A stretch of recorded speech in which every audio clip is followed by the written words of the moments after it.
Habituellement, ce sont des investisseurs qui viennent du monde entier, à qui on dit venez en France. Regardez, nous avons des talents, nous avons des possibilités, sauf que là, ils viennent pas du monde entier. Hein. Non, là c'est vraiment la France qui cale. Là, c'est la France qui se recroqueville sur elle-même. C'est un choose friends franco-français. Pendant 7 ans, c'était les ors de Versailles, le gratin du business mondial venait admirer la France, même rencontrer Emmanuel Macron qui avait un pouvoir d'attraction. Il y avait Elon Musk, c'était la guest star. Enfin bon, truc absolument incroyable. Là, c'était la Maison de la Chimie. Bon, c'est sympathique dans le 7e arrondissement, la Maison de la Chimie, mais il y aura des tables rondes avec quelques patrons, puis ça va se terminer avec un dîner de travail à l'Élysée. Alors, on essaie d'afficher 30 milliards de contrats. En fait, les 30 milliards de contrats, c'est 12 mois accumulés de petites histoires mis bout à bout, mais il y a vraiment 9 milliards de vrais contrats nouveaux, avec notamment une usine de pansement de Urgo en France, ou encore un projet dans l'intelligence artificielle de Sanofi. Il y a une usine de frein carbone aussi, de Safran. Très très bien tout ça, c'est très très bien.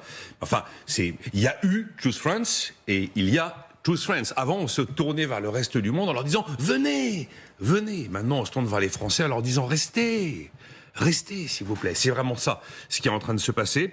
Et alors, dire à des entreprises françaises « Choisissez la France », je sais pas, mais il y a un truc qui sonne faux. Dans ce genre de truc, j'ai toujours l'habitude de voir le verre à moitié plein. J'ai vraiment essayé une partie de la journée d'hier et j'y suis pas arrivé. Ouais. Ça veut dire que tout prend l'eau, là ? Un peu, oui. En fait, la réindustrialisation, ça y est, elle s'est inversée.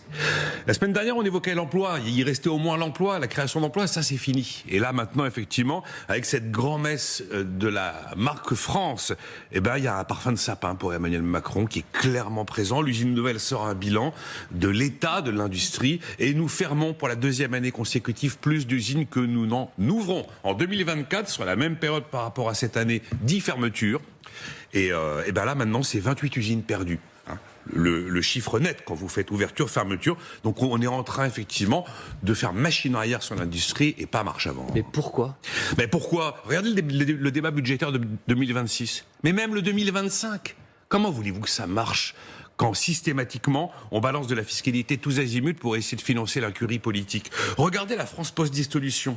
Totalement illisible, totalement imprévisible. Ce qui fait que tout le monde a mis le pied sur le frein, les ménages par l'épargne, les entreprises par l'investissement, par les embauches. Comment vous voulez que ça marche quand vous dites aux gens, et les gens en fait, c'est pas les particuliers et puis les entreprises. Un patron, c'est un individu, c'est un particulier, on est tous pareils. Quand on dit aux gens, on va te saigner par l'impôt, mais ça peut pas fonctionner. Comment voulez-vous que ça marche quand on est dans un pays où on se demande encore si collectivement on va pouvoir travailler moins en faisant financer ça par des taxes supplémentaires? Comment vous voulez que ça marche quand on dit à 17 millions de personnes, t'inquiète, tu vas rester 25 ans à la retraite à la fraîche, on change rien. Mais vous vous dites génial, je vais investir en France. C'est normal que ça fonctionne pas. Bon, après il y a la concurrence chinoise. Nicolas Dufour, j'espère qu'il se trompe, le patron de BPI, disait la semaine dernière, il est probable que le tsunami chinois va détruire nos PME industrielles de la Pologne à la Bretagne. BPI, c'est la banque publique d'investissement. D'investissement. C'est une vraie réussite publique. J'espère comme vous qu'il se trompe. Oui.